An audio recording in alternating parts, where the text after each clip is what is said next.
Monsieur le directeur général de l'INHA, messieurs les inspecteurs généraux, mesdames, messieurs, chers amis, c'est un grand plaisir pour moi de vous accueillir, même si nous devons ça aussi à l'hospitalité de la municipalité de Fontainebleau. Et je remercie monsieur le maire ainsi que le directeur du théâtre de son hospitalité d'ouvrir avec vous le 10e Festival d'Histoire de l'Art par cette université particulière, puisque c'est le premier événement, la première manifestation en présentiel du plan national de formation du ministère de l'Éducation nationale, et nous nous en réjouissons. Et cette université de printemps d'Histoire des Arts ouvre depuis déjà de nombreuses années, de manière à la fois rituelle et festive, le Festival d'Histoire de l'Art qui se déroule pendant 3 jours au château de Fontainebleau. C'est une coproduction, une coopération étroite et très forte avec l'Institut national d'histoire de l'art, dont je salue à nouveau le directeur Éric de Chasset, et le château, sur une initiative qui avait été lancée par Frédéric Mitterrand en 2010, pour démontrer à la fois la vitalité et l'importance de cette discipline majeure je dirais, à la fois dans l'enseignement, dans l'éducation, et aussi évidemment dans la vie de notre pays. On s'est rendu compte de l'importance évidemment de la culture pendant ces périodes de confinement. Alors ce 10e festival est consacré au thème du plaisir, ça ne peut pas mieux trouver, celui de se retrouver notamment, celui d'être en présentiel, comme on dit maintenant dans un nouveau vocabulaire qui est arrivé, avec comme pays invité le Japon, qui aussi vous permettra de découvrir la manière dont l'histoire de l'art est traitée, vécue, étudiée dans ce très grand pays.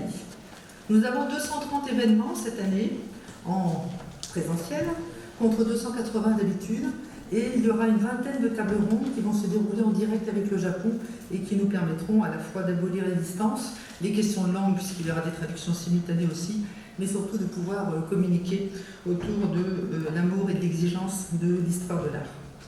Nous avons aussi des expositions dues à l'engagement et à l'investissement de l'ensemble de l'équipe scientifique de l'INHA, et je voudrais remercier Verle Tillmans, la directrice, pour le Festival d'Histoire de l'Art à l'INHA, du travail ainsi que toute son équipe. Donc Kengo Kuma est dans la chapelle Saint-Saturnin.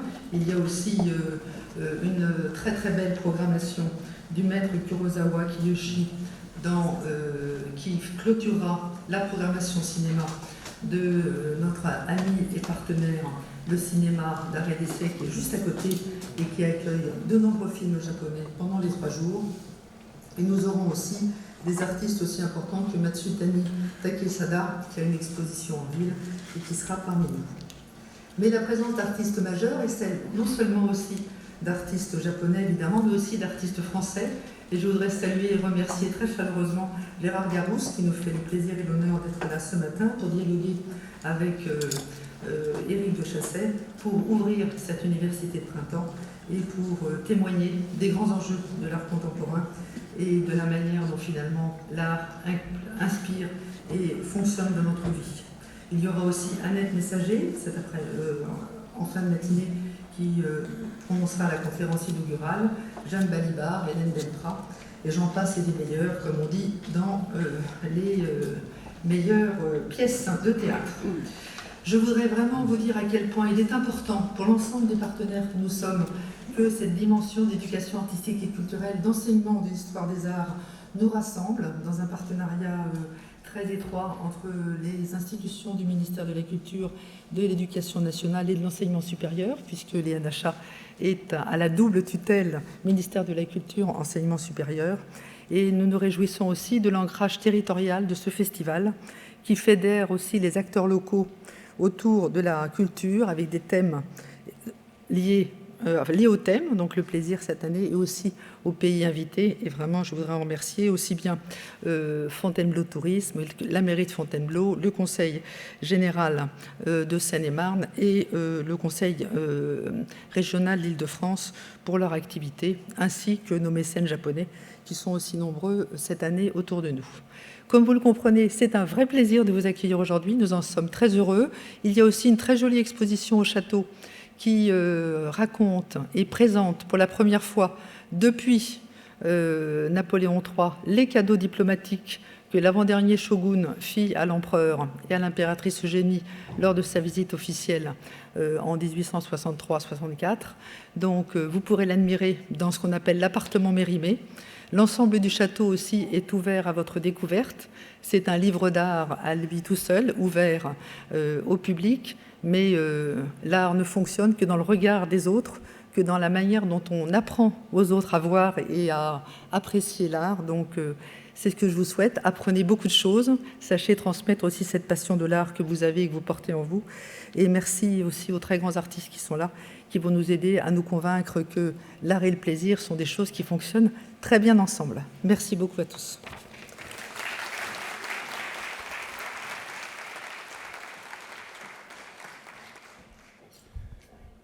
Bonjour à toutes et à tous, je suis Éric de Chassel, directeur de l'Institut national d'histoire de l'art. Je suis particulièrement heureux de commencer cette 10e édition du Festival de l'histoire de l'art que nous attendons depuis longtemps, puisque nous l'attendons depuis maintenant 2 ans, par l'Université de Printemps d'Histoire des Arts, qui est co-organisée avec le ministère de l'Éducation nationale, enfin organisée par le ministère de l'Éducation nationale, en collaboration avec le château de Fontainebleau et avec l'INHA. C'est un signe, je pense, majeur de la manière dont nous concevons l'importance, et je dirais l'importance citoyenne, l'importance pour chacun et chacune des Français depuis l'école, de l'histoire des arts, comme un outil qui permet de renforcer à la fois l'autonomie, la possibilité de s'orienter dans le monde qui entoure chacun et chacune d'entre nous, qui est un monde saturé d'images, saturé de patrimoine, et savoir gérer ces différents éléments, savoir gérer ces émotions et les partager avec d'autres, nous semble effectivement une des choses les plus importantes pour la croissance pleine et entière de chacun et chacune des citoyens et des futurs citoyens de notre pays. Je me réjouis également que vous soyez si nombreux présents à cette séance inaugurale de l'Université de Printemps, que vous ayez pu venir de l'ensemble du territoire national en vrai et pas seulement à distance. Je pense que vous êtes comme nous heureux de pouvoir retrouver des sensations et des proximités réelles, même si tous les moyens numériques, nous le savons bien, et nous le savons bien, nous spécialement enseignants, je pense, dans cette période, sont à la fois extrêmement utiles, sont à la fois devenus réellement nécessaires, mais ils sont effectivement aussi insuffisants. Et ce qui nous réunit ici, l'émotion, la rencontre avec des objets, avec des images, avec des œuvres appartenant aux différentes expressions artistiques, et l'occasion de s'en rendre compte et de se ressourcer, je pense, de façon importante.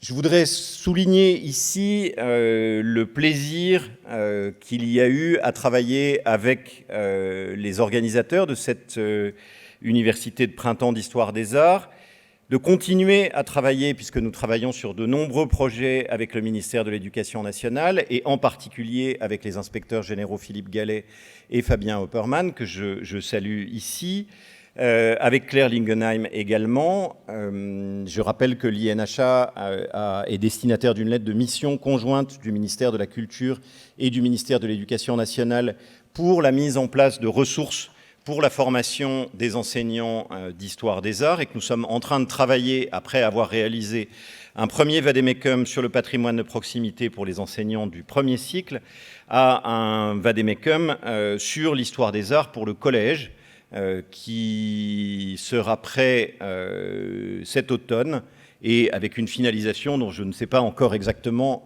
quand elle interviendra. La personne qui s'occupe de ces questions à l'INHA et qui a été recrutée pour cette raison est Vincent Babi, et je vais aussi le remercier pour le travail qu'il fait tout au long de l'année pour que, entre l'Institut national d'histoire de l'art et l'enseignement d'histoire des arts, les choses se passent d'une façon coordonnée et harmonieuse, et je crois que c'est véritablement le cas depuis de nombreuses années. Je veux saluer aussi évidemment la présence de monsieur le recteur de Créteil, qui nous fait l'honneur d'être ici et à qui je vais céder la parole tout de suite. Et puis je voudrais surtout insister sur le fait que, je ne sais pas si c'est une tradition depuis très longtemps ou pas, mais en tout cas, ça l'est depuis aussi longtemps que je m'en souvienne. Je n'ai rien vérifié, je n'ai pas fait un travail d'historien de l'art, je n'ai pas été regardé dans les archives. J'ai fait un travail qui ressemble peut-être plutôt à celui d'un critique d'art, c'est-à-dire que je me souviens de mes émotions. Que l'université de Printemps soit ouverte par un artiste. Et aujourd'hui, nous avons la chance et le plaisir d'avoir avec nous Gérard Garouste, je dirais à double titre. Et c'est vrai que les dernières invitations ont toujours essayé d'avoir ces différents aspects.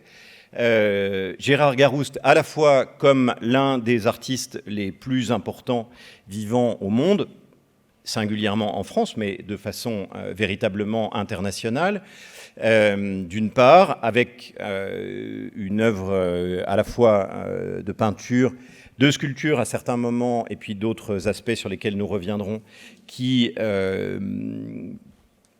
traitent de sujets extrêmement complexes. Nous allons y revenir tout de suite. Et puis aussi Gérard Garouste, comme président fondateur de l'association La Source, et donc engagé dans des projets avec les enfants et le jeune public qui, évidemment, nous intéressent très directement ici.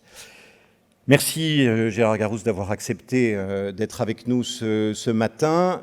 Merci à toutes et à tous. Profitez de tout ce que Fontainebleau a à vous offrir aujourd'hui. C'est pour nous, à l'INHA, une chance absolument extraordinaire que ce partenariat qui s'est noué depuis plus de 10 ans maintenant avec le château de Fontainebleau. Le château de Fontainebleau est un opérateur culturel extrêmement actif et de ce point de vue-là, il est important que la recherche d'un côté et les activités et les programmations culturelles, le travail autour des collections puissent se faire de manière très concrète. C'est en plus un endroit extraordinaire pour tout historien de l'art, à la fois professionnel ou amateur, et c'est donc l'endroit parfait pour travailler. Et je veux remercier très chaleureusement Marie-Christine Labourdette, sa présidente, et Damien Hurtebise, qui est la cheville ouvrière pour le château, mais pour nous aussi, de l'ensemble des activités du festival. Je vous passe la parole, monsieur le recteur.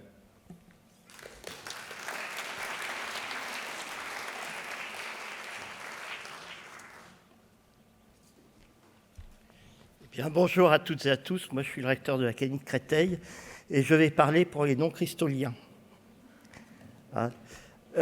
J'étais recteur dans une autre académie, qui était Limoges. Il y a peut-être des gens de l'Académie de Limoges qui sont là.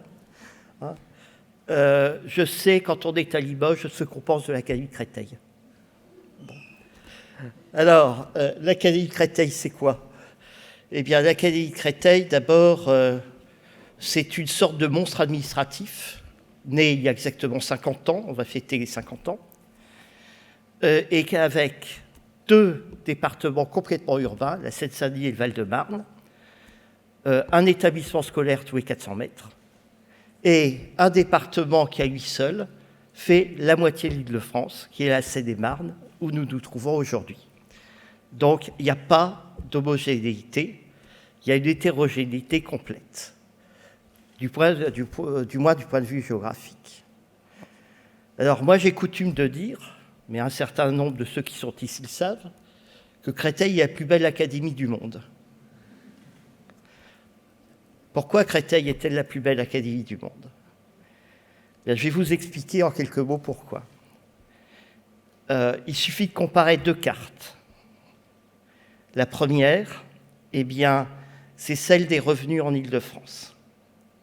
Quand on prend la carte des revenus en Île-de-France, vert, c'est qu'on est plutôt riche ou très riche. Rouge, c'est qu'on est plutôt pas riche du tout, pauvre, voire très pauvre.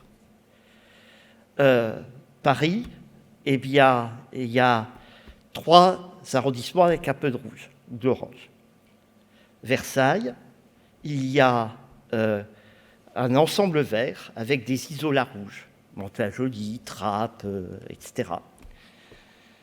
Et l'Académie de Créteil, eh bien, c'est pratiquement totalement du rouge en Seine-Saint-Denis. la moitié du département du Val-de-Marne en rouge, à savoir sa partie ouest. Et puis en Seine-et-Marne, département rural, il y a toute une frange qui est complètement rouge et qui est sur les bords du département de Seine-et-Marne, à l'est et au sud, c'est-à-dire avec des populations rejetées vers la 3e couronne, la 4e couronne, parce que les loyers sont devenus très chers ailleurs. Et alors, à ça, on superpose une autre carte, qui est la carte des jeunes de 15 à 24 ans, sans diplôme et sans qualification. Et quand on superpose les deux cartes, eh bien, on a une corrélation extrêmement étroite. Et donc, pourquoi Créteil était la plus belle académie du monde? C'est parce que c'est celle où le but, c'est que les jeunes échappent à la fatalité de leur naissance. Et donc, le système éducatif y a tout son rôle. Alors, on a fait un projet académique qui est parti de l'idée qu'il fallait voir quelles étaient les vulnérabilités de nos élèves. Et les vulnérabilités de nos élèves, c'est quoi? Bien, c'est qu'ils ne sont pas mobiles et qu'ils ne sont pas autonomes. Ils ne sont pas mobiles dans leur tête et ils ont beaucoup de mal à accéder à l'autonomie. Et donc, tout le projet de l'Académie Créteil, qui est là et pour lequel je fais de la publicité aujourd'hui, s'appelle « Autonomie et mobilité, une ambition partagée ». Et dans ce projet académique, eh bien, il y a un axe qui s'appelle « Engager les élèves à s'ouvrir au monde, citoyenneté, culture, sport, mobilité internationale ». À l'intérieur de cet axe, eh bien, il y a une priorité qui s'appelle « Ouvrir au monde par les arts et par le sport ». Ouvrir au monde par les arts, parce que nos élèves, qui ne sont pas plus bêtes que les autres, eh bien, parfois, il leur manque un certain nombre de codes. Et un des codes, c'est celui de l'accès à l'art. Et donc, dans l'Académie de Créteil, je salue tous ceux, et il y en a dans la salle, qui font que les élèves eh bien, rencontrent l'œuvre d'art, qui font que les élèves rencontrent les artistes, qui font que les élèves, dans des tas de domaines, eh bien, pratiquent les arts. Hein. C'est-à-dire que la rencontre avec l'œuvre, la rencontre avec l'artiste et la pratique artistique, eh bien, c'est le trio qui fait que nous donnons à nos élèves des codes pour être plus mobiles. Alors moi, je suis très content que le sujet d'aujourd'hui, eh bien, ça soit sur le plaisir et l'art. Parce que dans cette académie, dont je vous dis qu'elle est la plus belle du monde, on travaille énormément sur les compétences psychosociales. Et l'une des entrées qu'on a, c'est qu'on voudrait labelliser un certain nombre d'établissements scolaires. Nous y travaillons avec un laboratoire de Cergy. On voudrait labelliser un certain nombre d'établissements écoles du bonheur. Donc, entre école du bonheur, plaisir et art, je peux penser qu'il y a un certain nombre de ponts. Donc, c'est pour ça que je suis très content que vous soyez là aujourd'hui. Et puis, je suis sûr que quand vous allez rentrer dans vos académies respectives, vous allez vous dire, bah, tiens, Créteil, c'est pas ce que je pensais que c'est. Hein, voilà, donc c'est la mission que je me suis donnée ce matin. Alors, dimanche après-midi, et j'espère que vous y serez, au château, eh bien, va y avoir, je me retourne vers Claude Desfrais, qui est IAIPR, Éducation Musicale dans l'Académie Créteil, il va y avoir une classe orchestre qui va se produire dans le cadre de 10 mois d'école et d'opéra. Cette classe orchestre, eh bien, c'est celle du collège Blanche de Castille, de la Chapelle-la-Reine, pas très très loin d'ici. Et vous allez voir que, pour ceux qui seront, mais restez, hein, vous allez voir que cette classe, c'est le symbole absolu de ce qu'est l'Académie de Créteil. Une énergie totale. Mais cette énergie totale, eh bien, pour qu'elle serve à quelque chose, il faut qu'elle soit canalisée. Eh bien, c'est tout le rôle de la classe orchestre. Et avec son chef d'orchestre, eh bien, qui arrive à canaliser ces énergies et à faire que la canalisation des énergies, eh bien, ça produise de l'art. Et avec des élèves, et moi, ça m'a frappé à chaque fois que je les ai vus, eh bien, qui ont un plaisir absolu à faire de la musique ensemble, à s'écouter, à se produire, et à créer du beau. Eh bien, dimanche après-midi, si vous êtes encore là, vous verrez donc que cette classe orchestre, elle concrétise tout le discours que j'ai eu devant vous. Voilà, bon séjour dans l'Académie Créteil.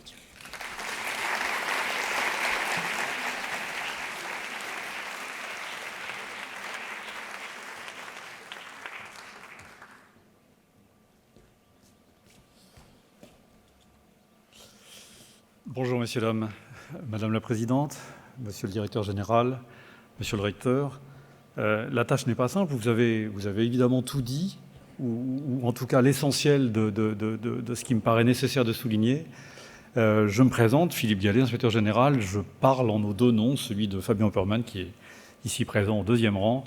Et vous le savez, si vous êtes enseignant ou inspecteurs pédagogiques régionaux, nous sommes en charge, Fabien et moi, du pilotage de l'histoire des arts. Donc aujourd'hui, pour nous, c'est nécessairement un moment exceptionnellement réjouissant. Je tiens de ce point de vue à remercier l'INH, à remercier le château de Fontainebleau, l'Académie de Créteil bien sûr, qui ont rendu possible ce festival, qui ont rendu enfin possible ce festival que nous avons dû annuler pour les raisons que tout le monde connaît l'an dernier. Beaucoup d'énergie avait été mobilisée par les uns et par les autres, et je me réjouis, nous nous réjouissons de voir qu'il a été possible à nouveau de retrouver autant d'énergie et même davantage, puisque le programme, l'ambition, qui viennent d'être exprimés montrent bien à quel point l'objet en valait la peine et qu'il a su remobiliser à nouveau. Nous sommes, pour nous, c'est un moment très important. Il a été évoqué, c'est un PNF, un pôle national de formation, et Dieu sait si dans le travail et dans l'exercice du métier d'enseignant, ces temps de formation sont des temps essentiels.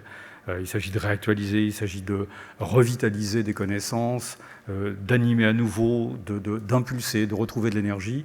Et donc, à nouveau pouvoir disposer d'un PNF, c'était vraiment quelque chose d'essentiel. Et puis alors, s'agissant de l'histoire des arts, un PNF qui peut, comme ça a été souligné par les intervenants précédents, jouir de lieux, d'œuvres, de rencontres d'un tel niveau que celles qui nous sont proposées ici, rassemblées dans un espace finalement très, très, très clos, c'est une chance dont nous nous réjouissons depuis 10 ans, Madame la Présidente le rappelait, depuis 10 ans au moins.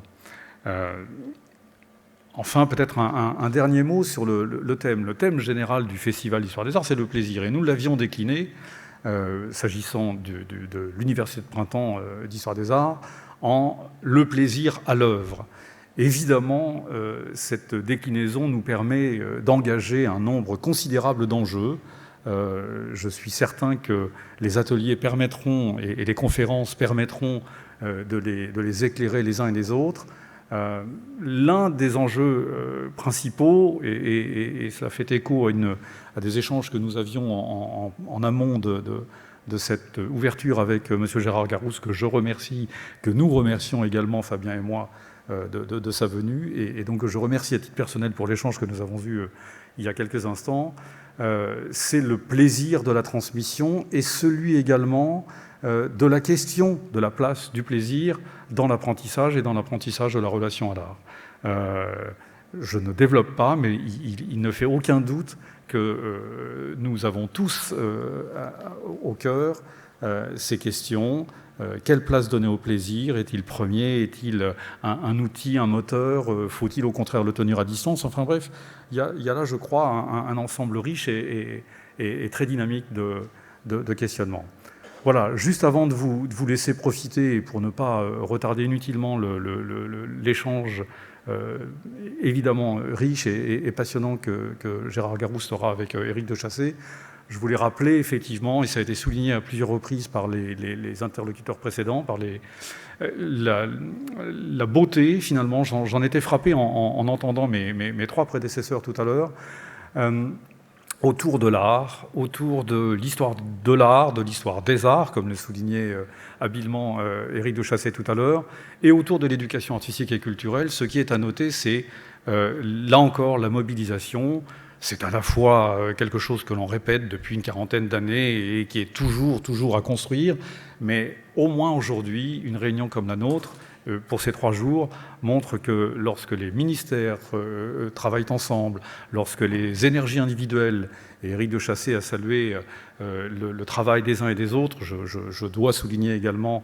et remercier tous ceux qui, du côté de l'éducation nationale, je pense à Cécile Boyer, évidemment, avant tout à Fabien Perman, qui est la cheville ouvrière pour ce qui est l'organisation logistique. C'est l'énergie accumulée et mobilisée autour d'un objectif commun, celui de la transversalité. L'enseignement d'histoire des arts est un enseignement transversal, et nous le voyons bien. Gérard Garouste, dans son parcours, a lui-même, j'allais dire, exploré des formes diverses. Nous nous enrichissons de ces voyages, de ces parcours, au bout duquel, et nous le souhaitons bien sûr, nous trouvons le plaisir, et pour nos élèves, c'est un élément essentiel. À la fin ou au début, le plaisir est un élément essentiel. Bon festival à vous tous. Merci beaucoup.